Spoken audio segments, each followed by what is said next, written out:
महापालिका निवडणुकीच्या तोंडावर नाशिकमध्ये भारतीय जनता पार्टीतील वाद चव्हाट्यावर आलेला आहे. नाशिकमध्ये भाजपमधील पक्षप्रवेशावरून हाय व्होल्टेज ड्रामा पाहायला मिळाला. ठाकरे गटाचे नेते आणि माजी महापौर विनायक पांडे, मनसेचे माजी आमदार नितीन भोसले, यतीन वाघ आणि दिनकर पाटील तसंच काँग्रेसचे शाहू खैरे यांनी आज भाजपमध्ये प्रवेश केला. मात्र त्यांच्या या पक्षप्रवेशाला भाजप आमदार देवयानी फरांदेंसह भाजपच्या कार्यकर्त्यांनी जोरदार विरोध केला. मात्र हा विरोध डावलून गिरीश महाजन यांच्या उपस्थितीत हा पक्षप्रवेश झालेला आहे. हा वाद एवढा शिगेला पोहोचला होता की भाजप कार्यकर्त्यांनी पक्षप्रवेशापूर्वी गिरीश महाजनांना घेराव घातला. मात्र फरांदे समर्थकांचा विरोध डावलून पक्षप्रवेशाचा हा सोहळा पार पडला. पक्षप्रवेशात सर्वच ठिकाणी थोडाफार विरोध होतो, मात्र पक्षप्रवेश म्हणजे तिकीट वाटप नाही, त्यामुळे लवकरच ही नाराजी दूर होईल अशी प्रतिक्रिया गिरीश महाजन यांनी यावेळी दिलेली आहे.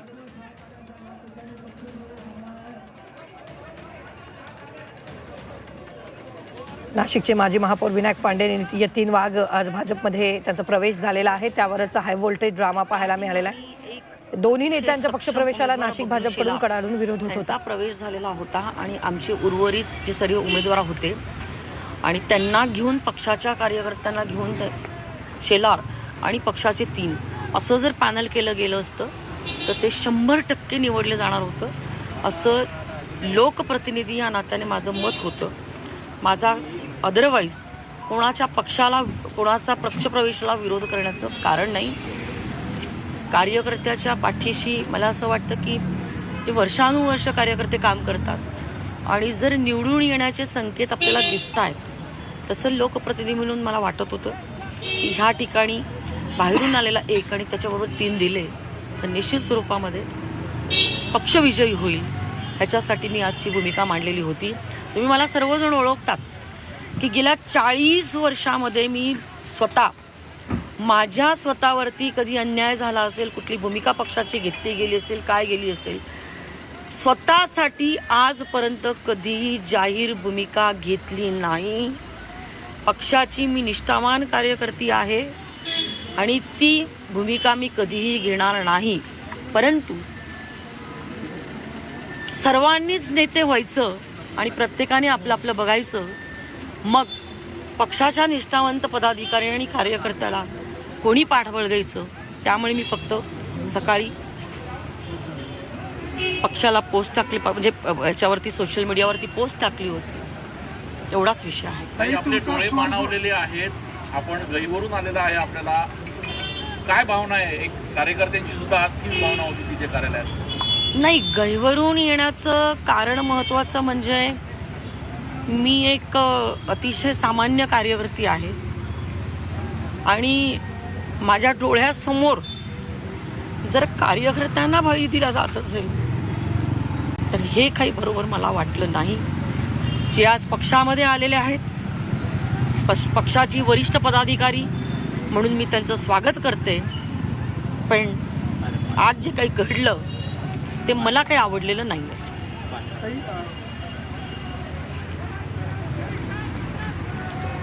या सगळ्याच्या निमित्ताने तुम्हाला कोंडीत पकडण्याचा प्रयत्न केला गेला पक्षातल्याच काही लोकांकडून आणि म्हणून अशा पद्धतीचं हे सगळं समोर येताना दिसतंय का? मला कोणी कोंडीत पकडत असेल, ज्यांना पकडायचं असेल त्यांनी मला जरूर पकडावं, मी त्याला कशालाही घाबरत नाही. परंतु ह्या सगळ्या विषयांच्या माध्यमातून मला असं वाटतंय की माझ्या भूमिकेच्या सोबत आमच्या जुन्या पक्षाच्या नेत्यांनी ह्या विषयामध्ये जर उभे राहिले असते तर पार्टीच्या कार्यकर्त्यांना आज वेगळा संदेश गेला असता. तुम्ही गिरीश महाजनांसोबत काही आपली चर्चा झाली या सगळ्या? मी गिरीश महाजन साहेबांवरती अजिबात नाराज नाही. त्यांना चुकीच्या पद्धतीने ब्रीफ केलं गेलेलं आहे आणि काही दलाल आणि ज्यांचा काही स्वार्थ की आपल्याच घरात काही तिकीटं मिळावी या स्वार्थातून या सगळ्या विषयाचं राजकारण झालेलं आहे. पण चर्चा झाली असेल त्यांच्यासोबत? दलाल म्हणते आपण. मला ह्या विषयावरती आता अधिक बोलायचं नाहीये. धन्यवाद. खरं तर अटल बिहारी वाजपेयी यांची आज जयंती आहे आणि त्या जयंतीच्या निमित्तानं कार्यकर्त्यांसाठी अक्षरशः ते जीवाचं रान करायचे आणि महत्वाची गोष्ट म्हणजे कुठलाही पक्ष फोडला नाही किंवा काही केलं नाही. एक मत कमी पडलं तर केंद्रातली सत्ता गेली होती. आज त्याच मुहूर्तावर हा पक्ष प्रवेश झाला. निष्ठावान कार्यकर्ते आहेत, काय भावना आहे? पक्षाच्या दृष्टिकोनातून प्रवेश होतो, पक्ष मोठा होतो, परंतु पक्ष मोठा होत असताना निष्ठावंतांवरती अन्याय व्हायला नाही पाहिजे, एवढीच भूमिका मी मांडत होते. आणि मी परत सांगते की आलेल्या सर्वांचं मी मनापासून स्वागत करते. आणि परंतु वरिष्ठांच्याकडे मी कार्यकर्त्यांची भूमिका हे निश्चित स्वरूपामध्ये पोचवेल. गिरीश महाजन साहेबांनी मला सांगितलेलं आहे की आज प्रवेश झालेला असला तरी उमेदवाऱ्या फायनल नाही.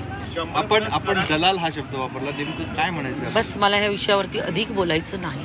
काही असं देखील त्यांनी म्हटलं की तुमचा विरोध जो आहे तो मावळेल असं त्यांनी म्हटलेलं आहे. तुमचा विरोध मावळला आहे का? पुढे त्यांना सोबत मी तर तुम्हाला सांगितलं की आता पक्षामध्ये प्रवेश झालेला आहे त्यांचा. आता ते भारतीय जनता पार्टीचे झालेले आहे आणि भारतीय जनता पार्टीच्या विचारधारेमध्ये आमची 3री-4थी पिढी आहे. माझे सासरे 1990 साली पार्टीचे अध्यक्ष होते. सुहास फरांदेंनी अख्खा महाराष्ट्र पिंजून काढलेला आहे. 6 वर्ष कानाकोपऱ्यामध्ये मग ते फिरलेले आहे.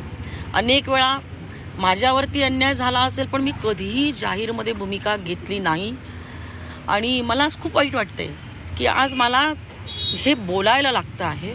आणि माझी भूमिका अशासाठी होती की मला ह्या मतदारसंघाची लोकप्रतिनिधी म्हणून माझ्या डोळ्यासमोर चित्र होतं की ह्या मतदारसंघामधून 4ही प्रवेश आजचे झाले नसते तरी भारतीय जनता पार्टीचं कमळ निवडून येणार होता, हा माझा विश्वास होता.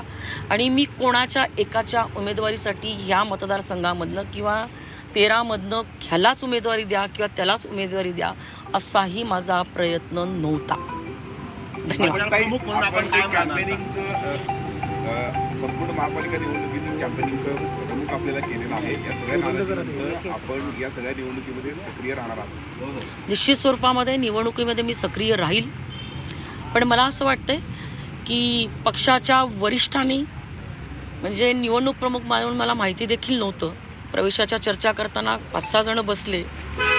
हे असं होता कामा नये असं मला असं वाटतं की वरिष्ठांनी या सगळ्या विषयांची दखल घ्यायला पाहिजे. नेत्यांचा बळी जात असेल तर वेगळी गोष्ट आहे, पण कार्यकर्त्यांचा जर बळी जात असेल तर काही संकेत कार्यकर्त्यांमध्ये चांगले जात नाही. आणि मी काही कुठली सांसानिक नाही आहे की जी आमदार झालेली आहे. मी नगरसेविका म्हणून गल्लीबोळामध्ये फिरत, भ्रष्टाचाराच्या विरोधात लढत, अन्यायाच्या विरोधात लढत, संघर्ष करत मी आज 40 वर्षांपासून भारतीय जनता पार्टीमध्ये मी आणि माझं कुटुंब काम करत आहोत, करत राहू. धन्यवाद. जय श्रीराम. गिरीश महाजन यांनी मगाशी असं म्हटलं की सगळ्यांना विश्वासात घेऊन सगळ्यांची चर्चा करूनच आम्ही हे प्रवेश करतोय. एकीकडे तुम्ही म्हणताय की विश्वासात घेतलं गेलेलं नाहीये. मी माझी भूमिका मांडलेली आहे.